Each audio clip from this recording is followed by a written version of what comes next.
Good morning, and thank you all for joining us today.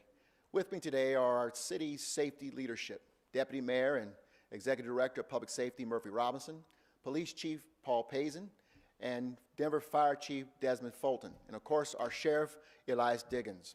Also, we're joined today by District Attorney Beth McCann. You know, 1 year ago tomorrow, while we were in the grips of the COVID pandemic, another pandemic, one of systemic racism in our society, reared its ugly head and shook the very foundation of this country, the murder of George Floyd. It laid bare the need for a different type of recovery that could wait no longer. Recovery for our city, for our communities, and for our residents is multifaceted because the pandemic's impact has been multifaceted. We have not only come through the worst public health crises in a century, we are also coming through a public health and safety crisis fueled by racism and political dysfunction. As I've shared with you before, my administration will be focused on three top priorities as we drive Denver's recovery forward: our economy, our unhoused and unsheltered neighbors, and our overall safety as a community. A few weeks ago, we introduced a plan to achieve a sustainable, long-term recovery for our economy. And this week, we began a community engagement process so our residents can help us direct our stimulus spending. The next part of that recovery effort is addressing the challenge of crime and safety in our neighborhoods and on our streets. Cities across the country are seeing higher levels of crime as we emerge from this COVID pandemic and the economic crises that has followed. Today, Chief Pazin is announcing that the police department will focus their efforts in 5 areas around the city where crime has become especially prevalent. Addressing the crime will take more than simply deploying additional police resources to respond to it. Our goal here is to get at the root cause of crime in these areas and not merely respond to it, because we believe we can do better than just be reactive. I believe we can get to a place where we are preventing crime in the first place. Building on the Opportunity Index we launched just 2 years ago with the support of City Council members, including Councilman Paul Cashman, we are taking a renewed approach to proactive engagement. We continue to build on that strategy with a collaborative and precision policing model that will help meet post-COVID challenges and address crime and social issues Denver is seeing today. To this effect, the Denver Police Department will spearhead this model in these areas of town in coordination with several city departments and members of the affected communities. DPD will be working across multiple city departments and community stakeholders and providing available resources to support these communities and the residents who live in them with more than just additional officers on the street. This is the latest in the steps in an effort by our public safety departments to provide an alternative response to the current challenges of today. The public safety team has been briefing members of City Council on the implementation of this model, and we will be further engaging them in the coming days as we discuss rolling out these programs. You've seen this approach already in our co-responder and STAR programs.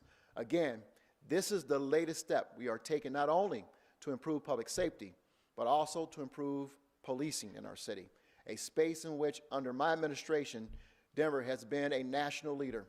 We are not newcomers to police reform, nor are we newcomers to strategies designed to address crime before it starts.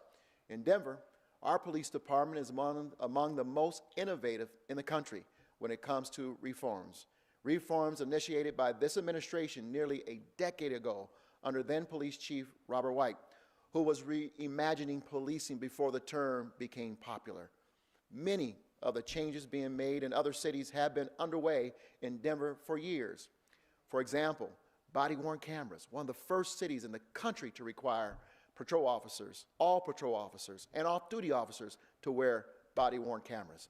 De-escalation tactics, use of force, jail management. We've implemented these numerous reforms with significant community input in pursuit of continuing to make the Denver Police and Sheriff Departments the best law enforcement agencies in America. We have an obligation to do this work. Now, 1 year after the murder of George Floyd sparked a long overdue reckoning on race and the systemic issues in our criminal justice system, it is excruciatingly obvious that police cannot just be about reacting to incidents. At my direction, Public Safety Director Murphy Robinson has initiated a new transformation and policy division. The division's purpose will be to ensure all of Denver's public safety agencies establish and use best practices to continuously improve operations and culture in the department.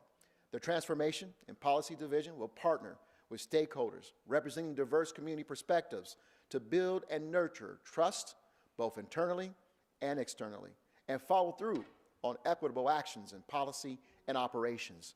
The division will take recommendations from the community on a regular, ongoing basis, including those we received on Friday from the Denver Task Force to Reimagine Policing and Public Safety, which we are reviewing at this time to ensure that the voices around that table are heard and represented clearly in this work. This division will also provide monthly updates on their work to the Citizens Oversight Board and will have a public-facing toolkit, including an accountability dashboard, policy white papers, and other transparency tools to increase accessibility and reporting. They will also bring a project model framework to the department's work, including formal evaluation plans and identified race equity, public safety, and community collaboration metrics. Like with our cities and residents' economic recovery, I want this public safety recovery to be sustainable and lead to better outcomes for all Denver residents and visitors. Reform isn't something that just happens once. It must be continuous and it must be sustained. It must result in changing the systems and changing the rules so that racism and bias are rooted out and eliminated. Here's my message to Denver. We will continue to work against racism and crime, and for crime prevention and reforms always. And we have to keep our streets and neighborhoods safe. We can and we must do both. This isn't an either-or proposition, and I will never starve our police department of the training and the resources our officers need to combat crime while we continue to implement meaningful changes to policing. With that, to provide more on the collaborative policing model being deployed by the Denver Police Department, I'm proud to bring up our Chief of Police, Paul Payson. Chief?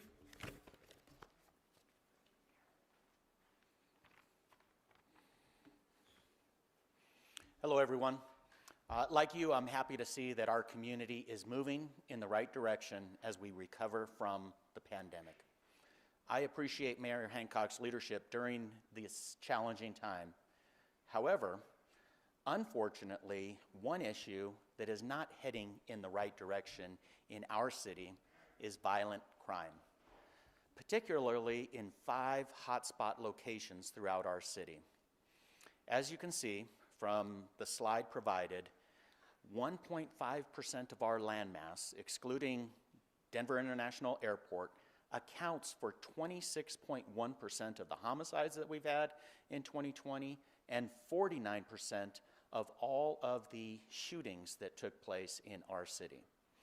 Today, we are here to announce our data-driven and collaborative effort to focus on these 5 areas of concentrated violent crime, taking a whole of government, whole of a community approach, including collaboration with other city partners and community organizations in order to address these. Slide 2 indicates the 5 areas.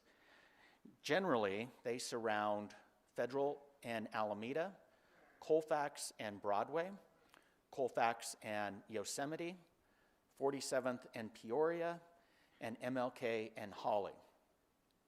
Addressing violent crime in these areas involves researching trends such as time of day of week in which these crimes most frequently occur, and then allocating resources accordingly. Allocating these resources in conjunction with our community members so together, as the mayor indicated, we can address these.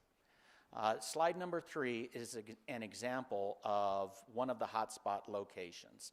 By utilizing this data, we can focus our efforts in that collaborative policing model to prevent the crimes from occurring in the first place.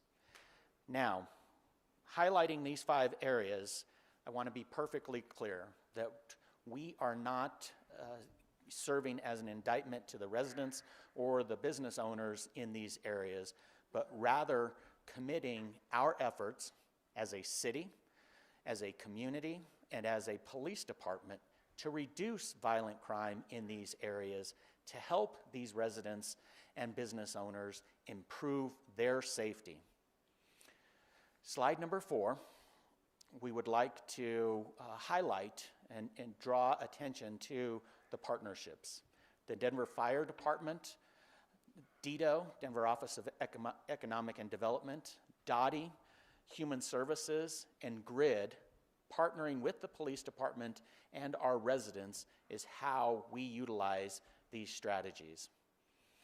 I know that most important in resources in addressing violent crime is our neighbors.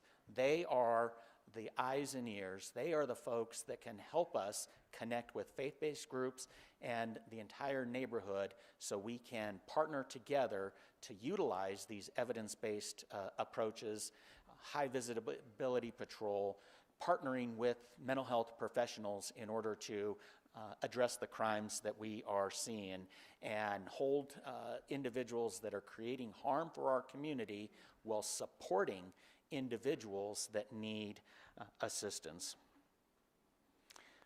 This is a call for action to our residents, to our faith-based groups, to our neighborhood associations, and those that want to help Denver become the safest, most equitable city in America. It will be through programs like what we are initiating here, programs working with community to hear from them, forums, sharing crime prevention tips, ideas, working to build and strengthen those relationships so we can report crime and safety issues. And from an enforcement standpoint, it is critical that we point out that these are proven strategies to focus on crime while fully developing the support of our residents in order to have residents and business owners take a more collaborative approach, a more supportive approach to their own safety.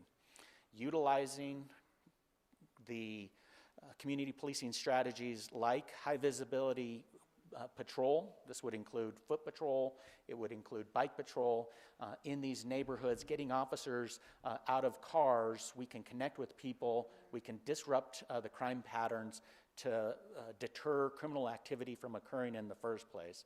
And we can reduce violent crime for our community. This has a direct benefit to our community members as we are here to recover from the epidemic, the crime epidemic that we're dealing with post-pandemic.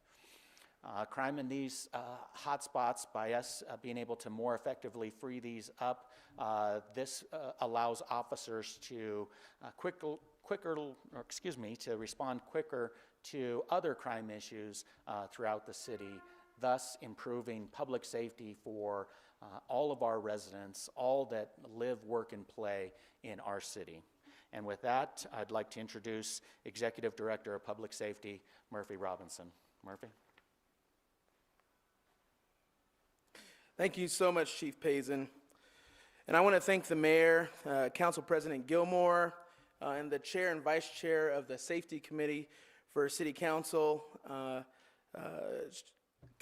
Cashman and Torres, Councilman Cashman and Councilwoman Torres. And I also like to thank Executive Director Akubo and his team with the Human Rights and Community Partnerships Office for their partnership with the Transformation and Policy Division. I also want to thank my team, who has worked tirelessly to stand up this office in the last year, not only to answer the call to action by our community, but to continue the good work that the Department of Public Safety has done for about 10 years or so. It is important that I acknowledge the death of George Floyd as well as other black and brown people that have been killed by individuals across the country that don't understand the weight and the representation of the badge that they carry. The vast majority of officers who come to work every single day reflect the service that our city values. They go above and beyond the call of duty. They put themselves in harm's way for you and I to live safely in our community. Fortunately, we're living in a time where the Afro-Latino public safety director of a major city can also acknowledge that we do have work to do.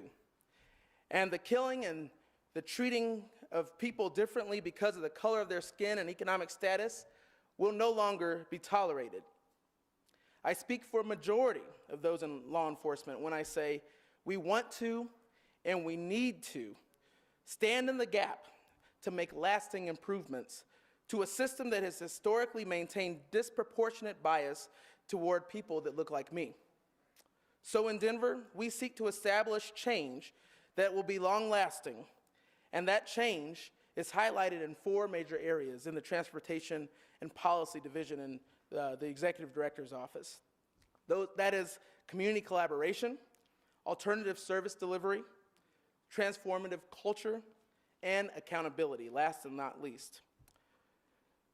We chose those tenets because it is important that we have a long-lasting foundational principle that will be kept best in the fabric of what we do. The fabric of the Transformation and Policy Division must outlast me, must outlast Mayor Hancock, and we hope that it will be sown into the seeds of what we do for many years to come. But we want you to see this Transformation and Policy Division as the official vehicle to accept recommendations from the community, much like we've accepted on Friday the Reimagine Police recommendations from the task force that come from the community that just are recommendations that will help us move the needle in a more appropriate way for our community. The community collaboration section of what we hope to establish focuses on those partnerships that are so vital to what our community should look like in the 21st century when it comes to public safety. We have established what we call the Community Mobilization Network. And that mobilization network is really getting and activating the people in our community to help us understand what you're seeing when it comes to relation of policing and public safety within your specific neighborhood, your specific community, your culture group. Help us understand how we can move the needle and change policies. That mobilization network will then pass those recommendations to our team. We will then research those and really be able to establish policy and or educational research behind those recommendations. The second tenet is our transformative service delivery. As the mayor said earlier, we have been working on this for many, many years. Whether it's through our co-responder program or our civilian accident technicians or our critical incident team training, we have sought to innovate in Department of Public Safety almost more than any other public safety department that I know. But we're not going to stop there.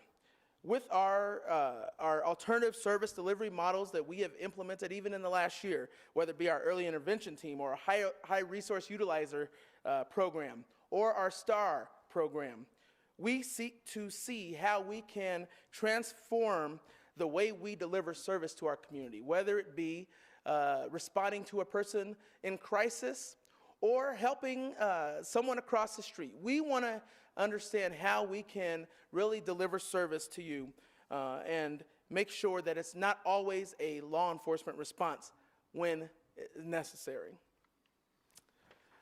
Our third tenet is transforming culture. Now, as you know, we are seeking to rebuild trust in our community. We are seeking to really bridge that gap that has been put in place between the community and law enforcement as a whole, really highlighted by the George Floyd death. However, we also must grow attention to the necessary changes that are needed internally. We have to focus on our culture, and we have to make sure that our agencies look like our community. And so we not only will be working to recruit our officers that reflect our community, our deputies that reflect our community, but we will be making sure that the culture within the community makes them want to stay in the law enforcement and the public safety community. We're looking to continue to implement, the active bystander and law enforcement ABLE training that Chief Pazin is solely responsible for bringing to the Denver Police Department. This training is focused on helping folks understand the consequences of decisions, helping them understand how we can best meet someone where they're at, meet other officers where they're at when coming from a cultural perspective. Working on implementing EDI training, equity, diversity, inclusion training, all across our agencies, including staff education, operational and cultural priorities that will really reflect the mayor's priorities and reflect the culture and system and city that we live in. Lastly, accountability. One of our most, if not the most important tenet. We will make sure that we are holding ourselves accountable to the tenets presented to you today, but also those policies in which we are going to implement across the board. We are going to be working to develop public dashboards that will be recommendations coming from you all, the community, that shows you where the progress is on those recommendations, as well as the academic research. We will also have an updated open data catalog, increasing public dashboards and reporting to ensure data is easily accessible in various languages.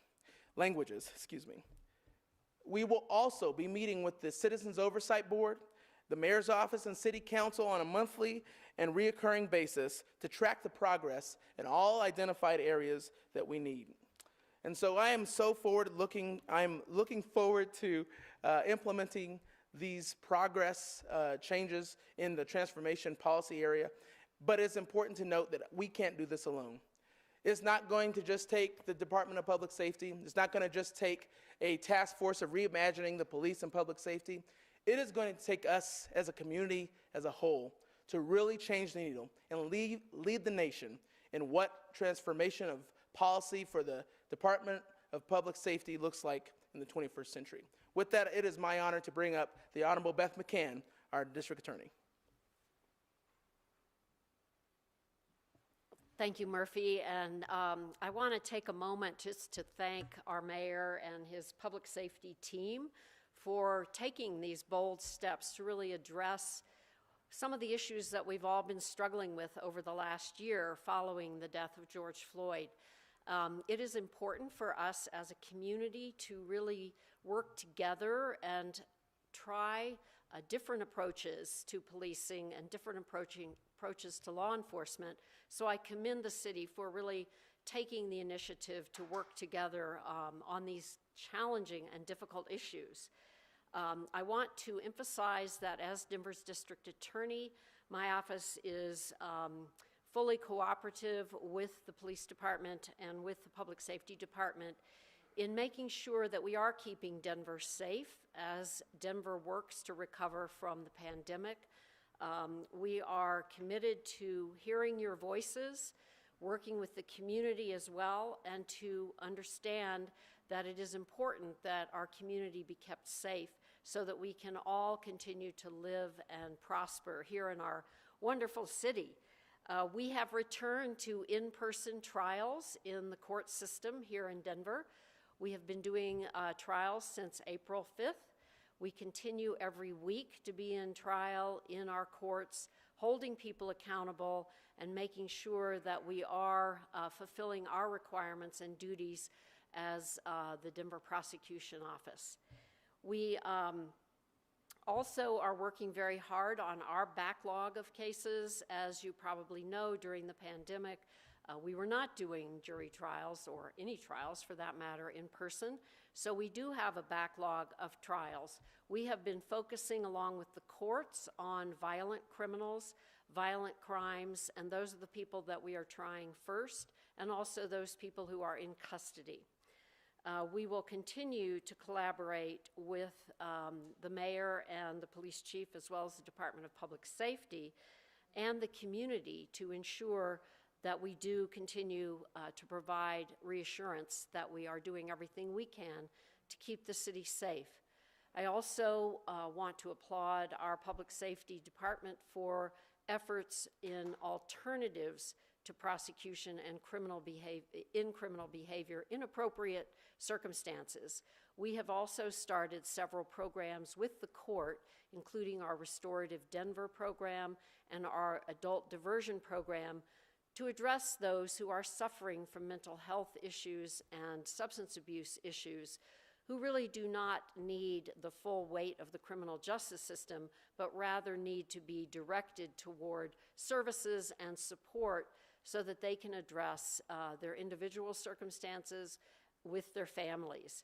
We are excited that Denver is leading the nation in some of the innovative programs that are being offered to people who have these kinds of difficulties, which end them up in the criminal justice system. So we're committed to continuing that work. We're also committed in my office to an aggressive effort to address any issues of diversity, equity, and inclusion, so that we also will continue to treat everyone who comes into the system with fairness and with equal treatment, and looking at individual circumstances in a way that is free from bias. So I commit to the community that we will continue to work with you, we'll continue to work with our city leaders, and make sure that our city continues to prosper and be safe. Thank you.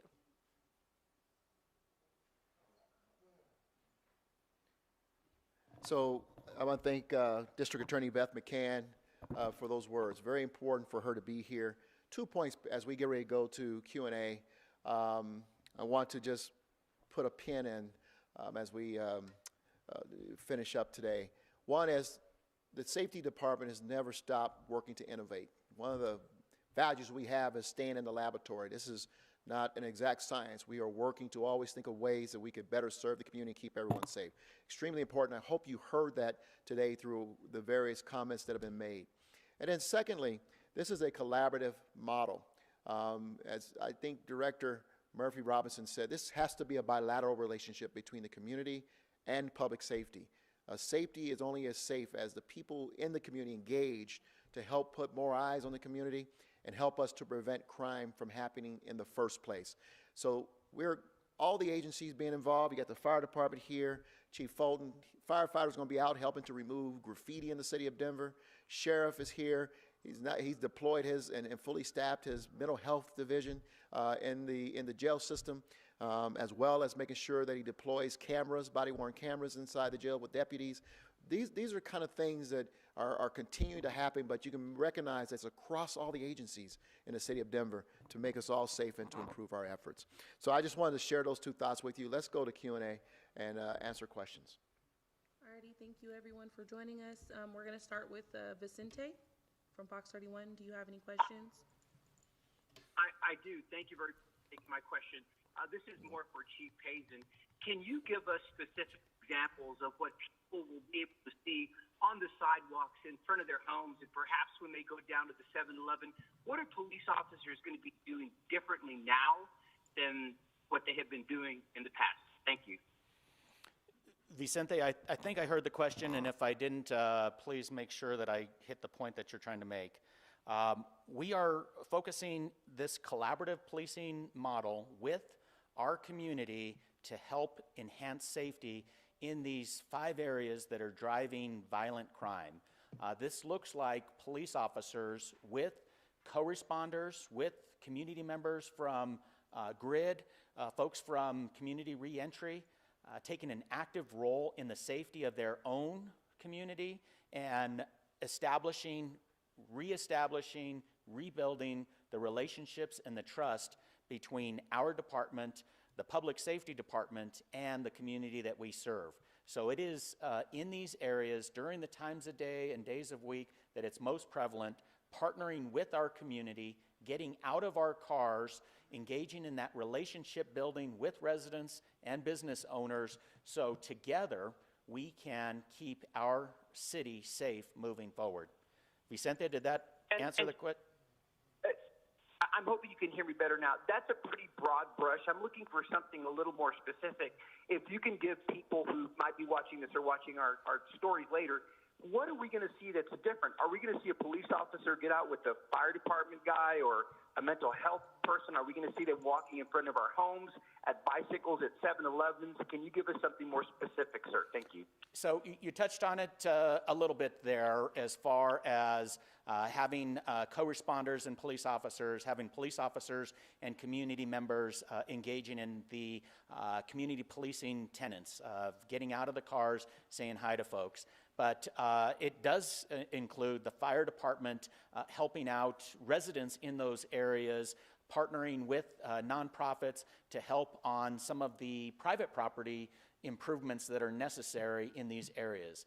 It is Dottie doing some of the amazing work that they have already done in the Sun Valley neighborhood and in the Westwood neighborhood, where they go in proactively and they fix all of the street lights. They fix all of the potholes. They clean up all of the graffiti in order to help the business owners, the residents, and engage in this whole of government, whole of community support to reduce these violent crime hotspots and create the opportunity for these communities to rebound from this pandemic the way we want our entire city to come back. Thank you. Thank you, Vicente. Thank you. Matt from Channel 9.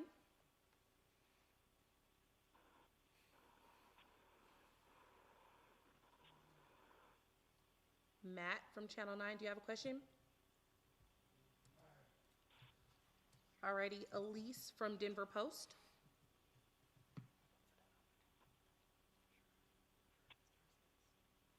Please remember to press *6 to unmute yourselves if you need to. Elise from the Denver Post. Can you guys? Yep, we can hear you. My question is for the mayor. Last year, protesters called for significant foundational change to the way we do public safety in Denver. It's been a year since then.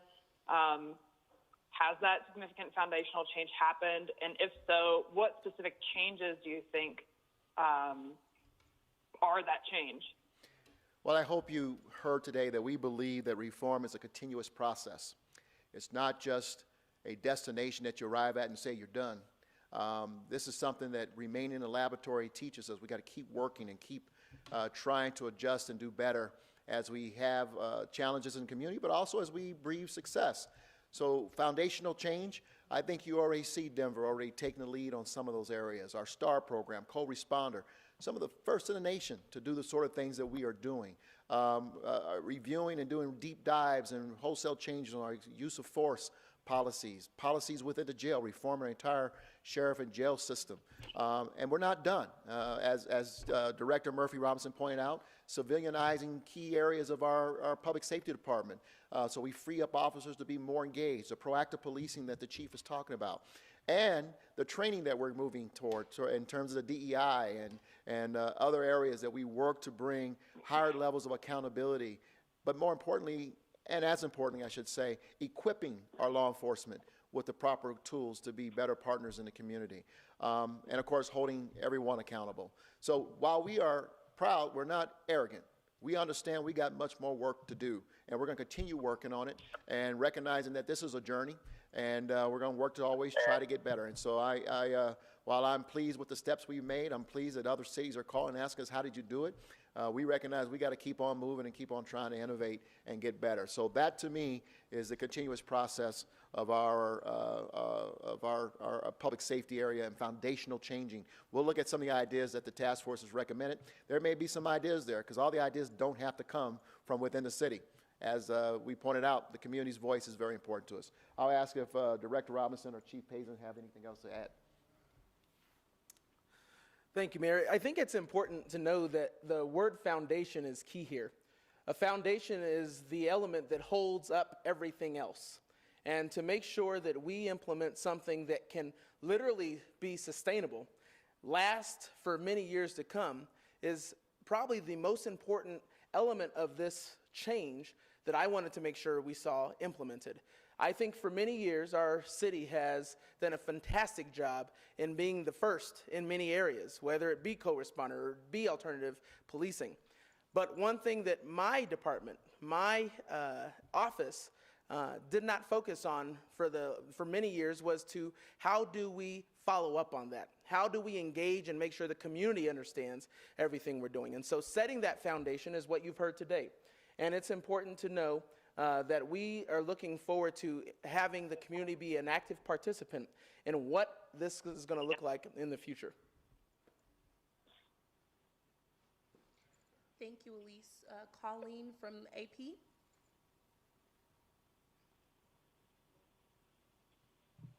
Remember to press *6 if you need to unmute yourself. Hi. Go ahead. Yes, I think I just did. This is a question for the chief. Just wondering, what does your data show you about the source of the guns used in violent crime in Denver lately, and what approaches are you going to be trying out based on that information that you have? Colleen, excellent question. I really appreciate you asking this. Unfortunately, what we are seeing as far as where these guns are coming from is all too often these are stolen guns. I hear the reports weekly where guns were left in vehicles. Sometimes the gun owner or car owner locked the doors on their car, but all too many times they don't even lock the door. And we have multiple examples weekly of this happening, both with handguns and assault rifles. So one of the sources, one source that we together, this call to action, whole of community approach is responsible gun owners being just that, responsible gun owners, so we can reduce or prevent that supply of illegal guns ending up in the hands of young people and individuals that are creating harm within our community. Thank you, Colleen. John Frank with Axios. Yes, hi. Thanks for taking the questions. Two questions for you, Mayor. One, will you commit to adopting any of the 112 task force recommendations at this point? And secondly, you said at the start this effort to improve public safety will be led by law enforcement. Are you concerned that approach will fall short because of the lack of trust and the demand a year ago, to Elise's point, for a non-law enforcement approach? Thank you. Yeah, you bet. First of all, we're still reviewing the recommendations. We just received them Friday afternoon. And so I commit to taking a thorough look at them over the coming days to see what good nuggets are in there. I'm sure there's some good ones coming from the community. And two, I think all you have to do is look at our record in terms of engaging the community around these public safety measures that we've implemented. We're going to continue to remain committed to that. And I think you've heard it here from Chief Payson. You've heard it from Director Murphy Robinson. You heard it from the District Attorney, Beth McCann, that engaging the community around these issues is extremely important to us, and we're going to continue to do it. It's a time-proven measure, and one in which we want to continue to do. Sure. I did want to add something. I think something that was said in terms of this effort being led by law enforcement needs to be corrected. Our city was set up very innovatively years and years ago.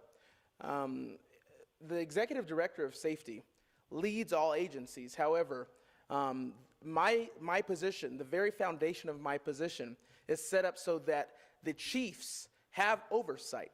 That frankly is outside of a sworn police capacity. And so answering directly to the mayor as the Executive Director of Safety really does exactly what you're talking about, making sure that the oversight of the police department, sheriff department, fire department, and all other public safety agencies really has that catalyst of leadership outside of the immediate leadership of each of our sworn agencies. Thank you, John. Dave from Denver, right?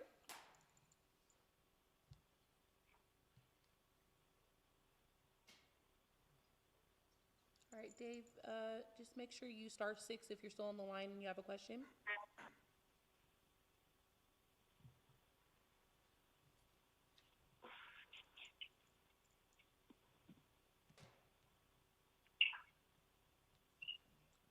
Dave from Denver, right? Do you have a question?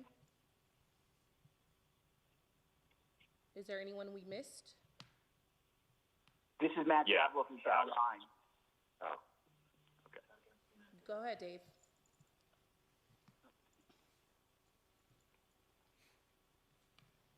This is Connor from Westward. I have a question. Can I go ahead? Go ahead, Connor.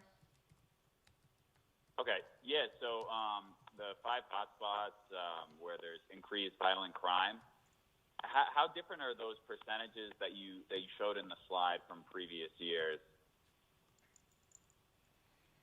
So, Connor, these 5 hotspots line up with the inverted L that we all too often talk about. These hotspots line up with the great work that Denver Health did with regards to young people and their impact of gun violence. We saw an increase in 2020, and that increase continues in 2021.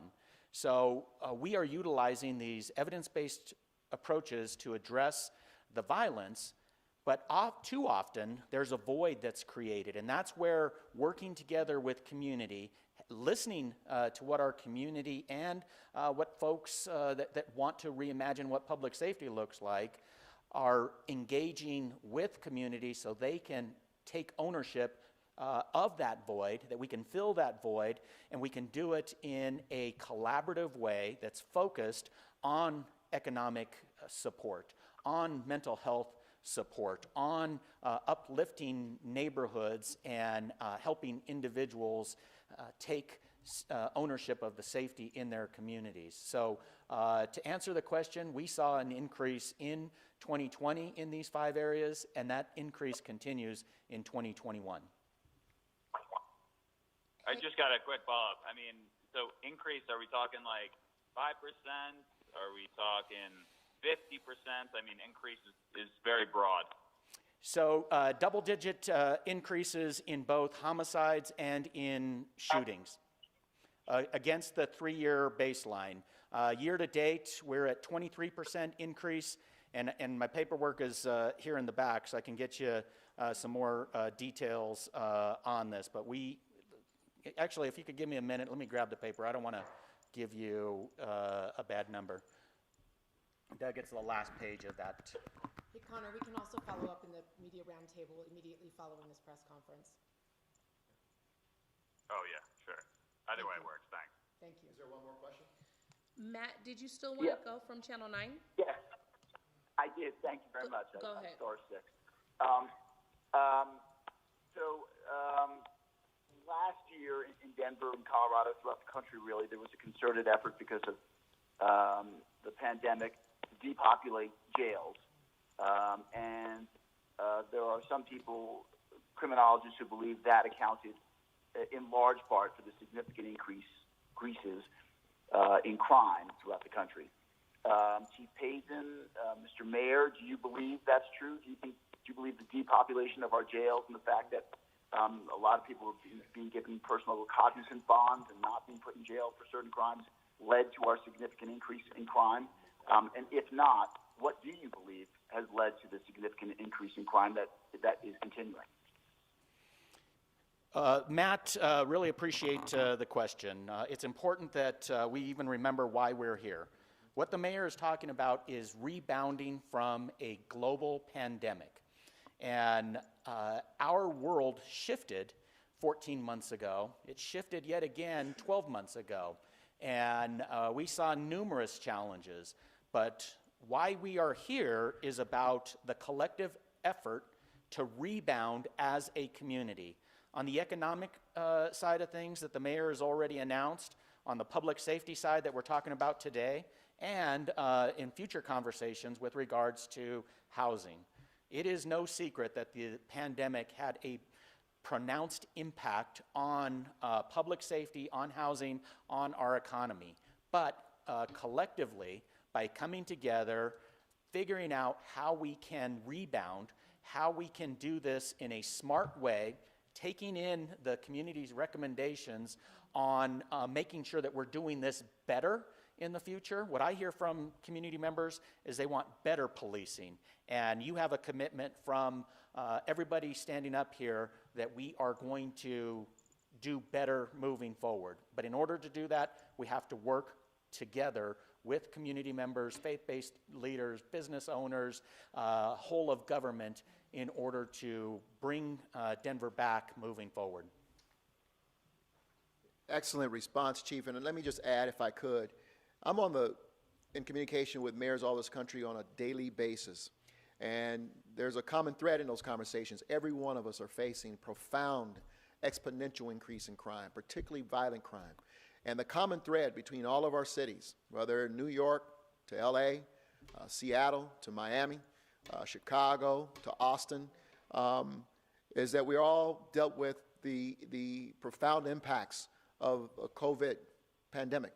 And those included, of course, the collapse of our entire economies, people losing their jobs, people being locked down for months at a time, just the profound fear of contracting the virus, loss. Many of us lost people due to the COVID pandemic or otherwise, and the mental health gymnastics that have occurred on all of us, the psyche. And as a result, we are seeing these violent crimes across the nation. We are seeing, property crimes across the nation. And so we recognize as city leaders that we have, all over the country, that we have to figure out how to, as the chief pointed out, rebound from this situation and to reset folks. We got to create jobs. We got to get people the mental health supports they need. We got to help people save their personal economies as well. And then make sure that we have all the other social supports necessary. By no means do we approach this saying this is just about crime, arresting people. That's why Chief made the profound statement of we have to do this across city agencies, Denver Human Services, Fire Department has to be involved, Sheriff Department has to be involved, Denver Health has to be involved, Community Planning Development, our built environment matters. We're going to do this collaboratively across the agencies to make sure we're addressing what's necessary, because it's not just about the badge and the gun anymore. It's about how do we address the whole person, and that's what we've learned in Denver since the Opportunity Index, and that's what we're going to carry forward, those very values and tenets that are going to help us get through this and reset this. I know that there's going to be a panel afterwards that's going to go deeper into this. We got one more question. Let's get to it, and then we'll get into the panel. All right, Dave Sachs, do you still have a question? Yeah, thank you, and sorry about the technical difficulties. I look forward to being in the room with everyone someday again. I think this is for the chief. I'm sort of having trouble deciphering what's new here as far as the police response, because don't police resources naturally flow to high crime areas already? And don't you already practice quote unquote community policing and data-driven policing? I mean, these are initiatives that have been going on for a long time. So what really is different here? David, appreciate the question. Really, it's focusing on these persistently violent hotspot locations. And the data has revealed these 5 locations as the most violent in our community. It's then doing that deeper dive, day of week, time of day. I believe it was slide 3 or slide 4 that showed which days of the week this is most prevalent, which time of day it's most prevalent. So utilizing these hotspot policing, these evidence-based approaches to address the crime side of things, but it's what the mayor and public safety director have been talking about this whole time, right? How do we get the community, how do we get faith-based leaders, how do we get residents and business owners to help us rebound and address these crime issues? Fear of crime can have a negative impact on our ability to rebound. And if you have areas within your city, small areas, 1.5% of the landmass that are driving 49% of the shootings and 26% of the homicides, then instead of this being a police department only approach, this working together in concert with other city agencies as well as with community members give us the greatest opportunity for success. So it is building upon the foundation, the evidence-based approaches to hotspot policing, but then adding and innovating these foot patrols with co-responders, these foot patrols with folks that have re-entered our society, helping businesses, focusing our efforts so that way the businesses in these areas have additional support in order to rebound, and we can uplift these particular hotspots, reduce the negative impact of violent crime, and ultimately free up officers to address additional challenges citywide. All right, everyone, thank you all for joining us. I want to thank everyone here as well. I know there's going to be a panel that follows, and we'll get a chance to dig deeper into these. I think if you ask, you might find some even more innovative ideas that are going to be coming forward. Thank you all.